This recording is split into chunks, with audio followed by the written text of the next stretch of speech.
America ने रविवार को ईरान में 3 न्यूक्लियर फैसिलिटी पर हमला करके जंग में एंट्री मारी।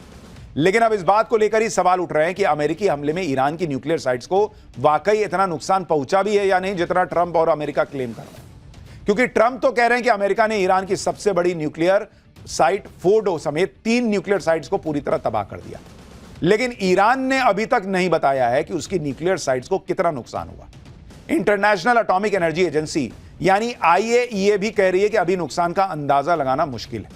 अब ईरान के न्यूक्लियर ठिकानों पर अमेरिकी स्ट्राइक के बाद हुए नुकसान की सैटेलाइट तस्वीरें भी सामने आ गई, जिनमें बड़ा खुलासा हुआ है। और वो खुलासा क्या है आगे बताऊंगा। लेकिन आप ये भी देखिए कि हमले के बाद ट्रंप ने कहा था कि अब ईरान को शांति के रास्ते पर आना चाहिए।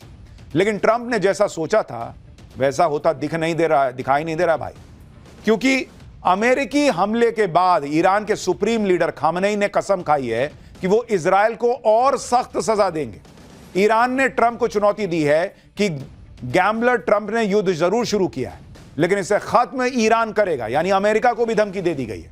ईरान को यह कॉन्फिडेंस इसलिए आ रहा है क्योंकि रूस और चीन अब सीधे सीधे ईरान की साइड में आ चुके हैं। रूस के राष्ट्रपति पुतिन ने कह दिया है कि रूस ईरान को मदद देने से पीछे नहीं हटेगा।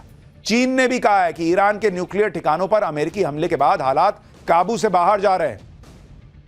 अमेरिका के जंग में कूदने के बाद अब ईरान इजराइल युद्ध में नया ट्विस्ट आ गया है। क्या चीन, रूस और नॉर्थ कोरिया मिलकर अमेरिका से ईरान का बदला लेंगे? अब ईरान ऐसा क्या करने वाला है कि पूरी दुनिया को तनाव हो रहा है? ईरान पर अमेरिकी हमले के बाद पाकिस्तान के आर्मी चीफ असीम मुनीर की पाकिस्तान में थू-थू क्यों हो रही है? भारत इस युद्ध के बीच क्या स्टैंड लेगा? और क्या तेल की कीमतें, LPG सिलेंडर की कीमतें भारत में बढ़ने जा रही हैं? आज इस सब के बारे में आपको बताऊंगा। लेकिन पहले ये जो बवाल मचा हुआ है उसकी एक झलक देखिए।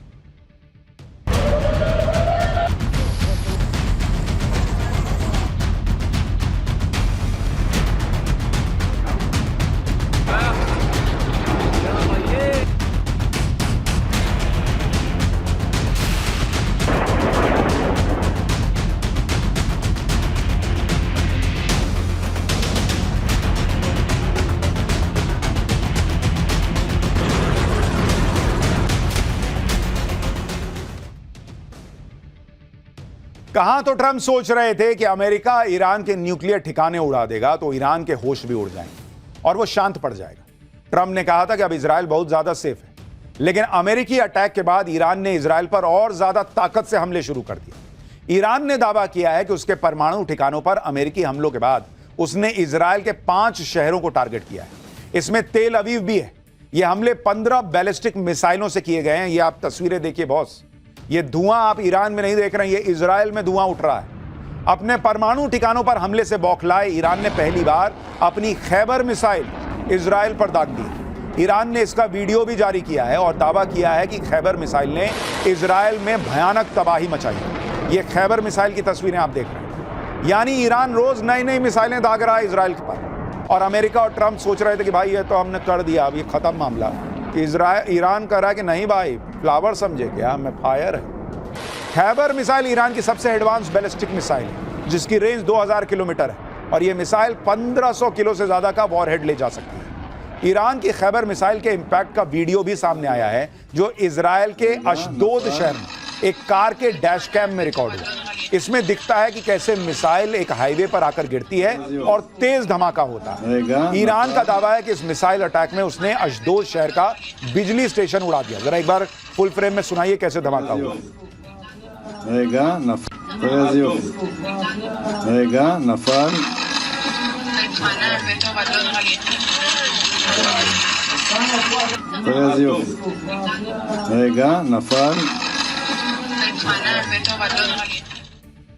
ईरान के हमलों का जवाब इजराइल भी जोरदार तरीके से दे रहा है। इजराइल ने तेहरान में इस्लामिक रेवोल्यूशनरी गार्ड कॉर्प्स से जुड़े ठिकानों पर हमले किए। इसमें सैकड़ों सैनिकों के मारे जाने का दावा है। इजराइल ने ईरान के फोर्डो न्यूक्लियर साइट पर हमला किया।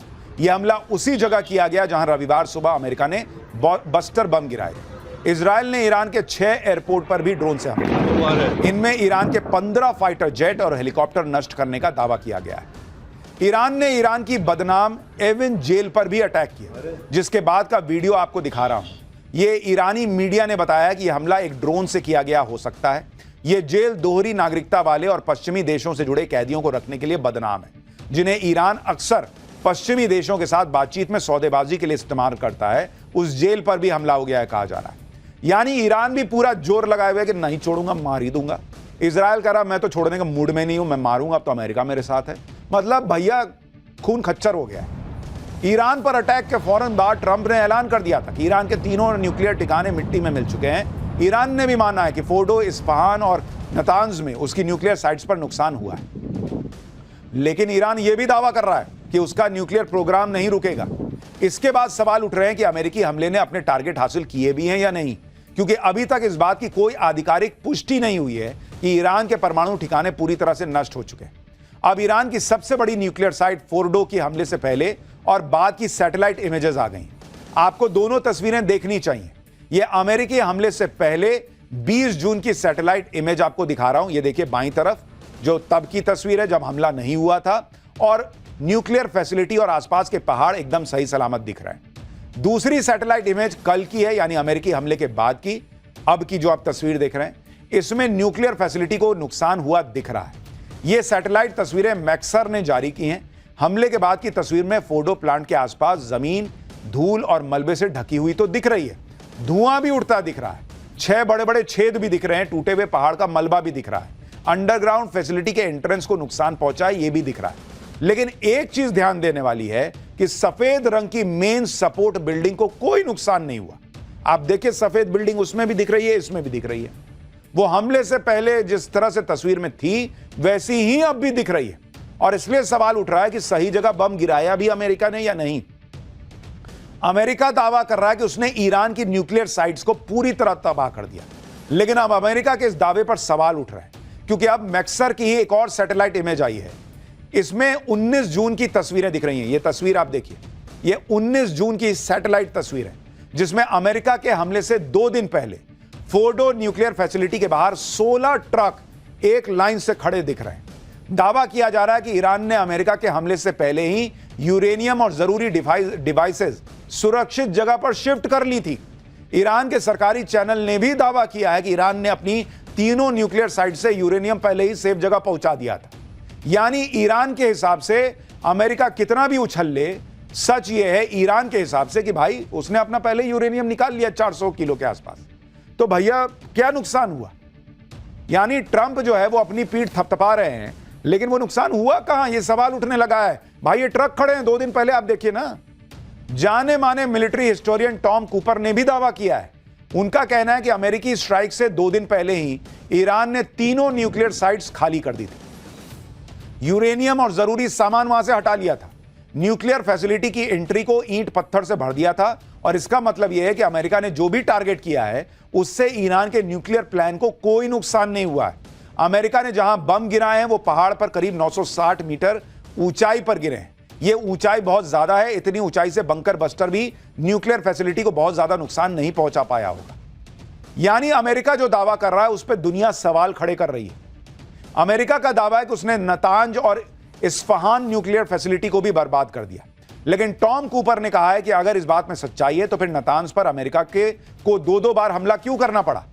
यही बात बाकी एक्सपर्ट भी पूछ रहे हैं कि जब अमेरिका ने तीनों न्यूक्लियर अड्डे अपने बंकर बस्टर से तबाह कर दिए तो फिर इजराइल को आज दोबारा इन्हीं न्यूक्लियर फैसिलिटीज पर दोबारा मिसाइलें क्यों दागनी पड़ी।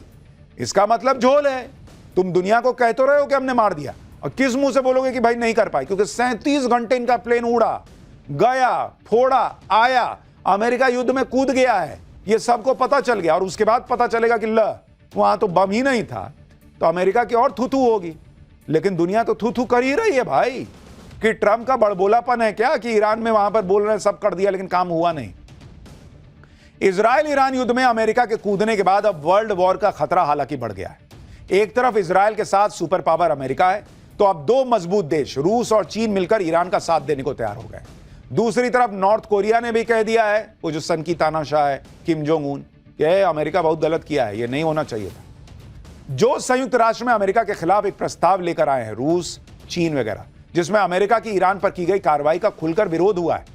संयुक्त राष्ट्र में रूस ने धमकी दी है कि अमेरिका ने ईरान पर अटैक करके वो काम किया है जिसके बाद वैश्विक सुरक्षा के मामले में क्या विनाशकारी नतीजे देखने को मिलेंगे ये कोई नहीं जानता। चीन कह रहा है कि अमेरिका अपनी विश्वसनीयता खो चुका है और अब हालात नियंत्रण से बाहर हो सकते हैं। संयुक्त राष्ट्र में नॉर्थ कोरिया ने भी इजराइल और अमेरिका को मिडिल ईस्ट में फैली अशांति का अपराधी बता दिया है। यानी ईरान के साथ रशिया, चाइना, नॉर्थ कोरिया सब खड़े हो गए। और डोनाल्ड ट्रंप जो पूरी दुनिया के फूफा बने घूम रहे थे कि तुम पे इतना टैक्स लगा दूंगा, तुम पे उतना लगा दूंगा, ये कर दूंगा, वो कर दूंगा, भाई उनको भी अब देखना होगा, खाली हवाबाजी नहीं चलेगी ना। रूस और चीन ने तो अमेरिका के खिलाफ यूनाइटेड फ्रंट बनाने की कोशिशें शुरू कर दी और इसको लेकर पुतिन और जिनपिंग के बीच बातचीत भी हुई है। यह बातचीत ऐसे वक्त पर हुई है जब कई रिपोर्ट्स में दावा किया गया है कि चीन के कई एयरक्राफ्ट ईरान में उतरे हैं। आशंका जताई गई है कि चीन ने ईरान में हथियार भेजे हैं। इतना ही नहीं, क्या चीन और रूस मिलकर अब अमेरिका से बदला लेने की तैयारी शुरू कर चुके हैं? यह सवाल इसलिए भी इंपॉर्टेंट है क्योंकि आज ही ईरान के विदेश मंत्री अब्बास अराक्ची रूस पहुंचे हैं, जहां उन्होंने रूस के राष्ट्रपति व्लादिमीर पुतिन से मुलाकात की। आप तस्वीरें देखिए, यह आज की तस्वीर है। ईरान के विदेश मंत्री बैठे हैं और सामने पुतिन बैठे हुए हैं। दोनों की मीटिंग हुई है। सूत्रों के मुताबिक ईरानी विदेश मंत्री ने खामनेई की एक चिट्ठी पुतिन को सौंपी है और इस चिट्ठी में रूस से समर्थन मांगा गया है। खबरों के मुताबिक ईरान ने रूस से सैन्य सहायता मांगी है और इस मुलाकात के बाद रूस के राष्ट्रपति पुतिन ने बयान दिया है और उन्होंने कहा है कि अमेरिका की तरफ से ईरान के परमाणु ठिकानों पर किए गए हमले जायज नहीं है। ईरान जो भी मदद मांगेगा रूस देने के लिए तैयार है। यानी रूस तो खुला कह रहा है भाई कि मैं ईरान के साथ हूं, अमेरिका गलत कर रहा है। अब एक्सपर्ट्स कह रहे हैं कि अगर इस जंग में रूस ईरान को मदद दे देता है तो ईरान की ताकत कई गुना बढ़ जाएगी। ईरान इस समय अपने बैलिस्टिक मिसाइल्स के जरिए इजराइल से लोहा ले रहा है। रूस के आने के बाद उसकी हवाई ताकत में इजाफा होगा। खबर है कि ईरान रूस से S-400 एयर डिफेंस सिस्टम मांग रहा है और चीन तो पहले ही ईरान को हथियारों की सप्लाई शुरू कर चुका है। कहा तो यह भी जा रहा है कि नॉर्थ कोरिया ईरान को न्यूक्लियर बम देने की पेशकश कर सकता है। रूस के पूर्व राष्ट्रपति दिमित्री मेदवेदेव ने भी कहा है कि ईरान को कई देश परमाणु हथियार देने के लिए तैयार हैं। यानी अमेरिका परमाणु बम फोड़ पाए ईरान के या नहीं, पता नहीं, बने थे नहीं बने थे, यूरेनियम की बात भले आदमी कहे, लेकिन अब रूस के पूर्व राष्ट्रपति कह रहे हैं कि भाई ईरान को बहुत सारे देश जो हैं वो अपना परमाणु बम देने को तैयार है। कौन से देश है उन्होंने ये क्लियर नहीं किया। ईरान की न्यूक्लियर फैसिलिटी पर अमेरिकी हमले से कितना नुकसान हुआ भी या नहीं हुआ, इसको लेकर अलग अलग दावे किए जा रहे हैं। लेकिन अमेरिका ने ईरान पर हमले के लिए जिस विमान का इस्तेमाल किया उसकी भी भयंकर चर्चा। अमेरिका ने ईरान के न्यूक्लियर ठिकानों पर B-2 बॉम्बर विमानों से हमला किया था, जिसकी तस्वीर आप देख रहे हैं। यह फिल्म में जिस तरह का प्लेन आप देखते हैं वैसा टाइप का प्लेन है। यह दुनिया का सबसे खतरनाक बॉम्बर है, इसे कोई रडार नहीं पकड़ पाता। B-2 बॉम्बर में इतनी खासियतें हैं कि इसे चलता फिरता किला कहते हैं। ईरान पर हमले के लिए B-2 बॉम्बर विमान ने अमेरिका के मिसौरी व्हाइटमैन एयरफोर्स बेस से 20 जून को दोपहर करीब 3:30 पर टेक ऑफ किया। इस विमान ने 37 घंटे, लगभग 37 घंटे, मतलब ऑलमोस्ट 1.5 दिन से ज्यादा बिना रुके ये उड़ता रहा और बीच में हवा में कई बार इसको तेल भरा गया। B-2 बॉम्बर ने फोर्डो और नतांज साइट पर 30,000 पाउंड यानी 14,000 किलो के 1 दर्जन से ज्यादा GBU-57 बम यानी बंकर बस्टर बम गिरा। B-2 बॉम्बर विमानों को अमेरिका से ईरान तक पहुंचने और हमला करके वापस लौटने तक में 37 घंटे का समय लगा है, यह कहा जा रहा है। आप सोचिए क्या ही खतरनाक विमान है। यह बिना रुके 37 घंटे उड़ गया और पायलट इस दौरान कॉकपिट में रहे। बिना ब्रेक लिए इतने लंबे मिशन को B-2 बॉम्बर ने कैसे पूरा किया होगा, यह जानना बहुत इंटरेस्टिंग है क्योंकि यह प्लेन सिर्फ नॉर्मल प्लेन नहीं है। आपको इसकी एक एक डिटेल बताऊंगा तो आप सुनकर हैरान रह जाएंगे। लेकिन पहले B-2 बॉम्बर के अटैक की कैपेबिलिटी की एक झलक देखिए।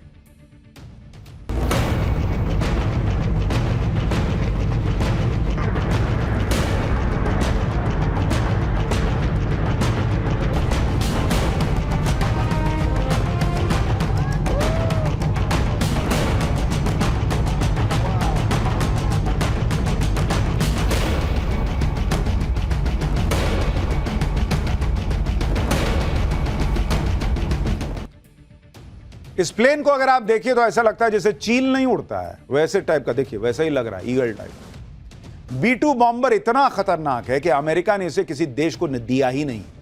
B-2 बॉम्बर के बारे में कहा जाता है कि अगर यह दुश्मन के एयर स्पेस में घुस गया मतलब दुश्मन का खत्म होना तय है। B-2 स्टेल्थ बॉम्बर आम लड़ाकू विमानों की तरह नहीं है। अगर आप इसे गौर से देखेंगे तो B-2 बॉम्बर प्लेन किसी बाज के पंख की तरह दिखता है जिसमें अलग से कोई टेल नहीं होती। इसके दोनों पंखों की लंबाई 52 मीटर होती है। इसका वजन करीब 71,700 किलो है। 1,70,000 किलो के हथियार ले जा सकता है। 16 परमाणु बम और 80 छोटे बम ले जाने की काबिलियत रखता है। बिना रिफ्यूलिंग के 11,000 किलोमीटर तक उड़ान भर सकता है। यानी B-2 बॉम्बर हवा में उड़ती हुई मौत की फैक्ट्री है जो अपने दुश्मनों को का सफाया कर देता है। आप यह जानकर हैरान रह जाएंगे कि B-2 बॉम्बर में पायलट्स के लिए शानदार सुविधाएं होती हैं। भाई बिना उसके कोई 1.5 दिन कैसे उड़ेगा? B-2 बॉम्बर लंबी उड़ान के लिए ही बनाया गया है और इस दौरान पायलट को तकलीफ ना हो इसके लिए B-2 बॉम्बर के अंदर मिनी रेफ्रिजरेटर होता है। B-2 बॉम्बर में माइक्रोवेव ओवन भी लगा हुआ है। पायलट के लेटने और आराम करने के लिए भी जगह है। 2 पायलट इसे उड़ाते हैं और इसमें ऑटो पायलट का भी विकल्प है कि भाई अब कितना 37 घंटा मैं नहीं उड़ा सकता, तो ऑटो पायलट लगा दीजिए, वो अपना भाई उड़ाता रहता है। उसके बाद आप उठे कि हाँ आप पहुंचने वाले हैं, तो अब आप उठे, अपना देखा, अपना धाड़ धाड़ गिराया। फ्रिज है भाई, थोड़ा कुछ ठंडा उंडा पिए, अपना रिलैक्स किए, माइक्रोवेव में खाना वाना गर्म किए, खाए, उस टाइप से मामला चल रहा है। यानी लंबी उड़ानों में पायलट को कोई दिक्कत ना हो, इसका पूरा इंतजाम इसमें किया गया है। इसी वजह से B-2 बॉम्बर के पायलट बिना रुके आराम से 37 घंटे उड़ पाते हैं, क्योंकि इसमें सारी सुविधाएं। ऐसा भी दावा है कि एक बॉम्बर की कीमत करीब 18,000 करोड़ रुपए बैठती है।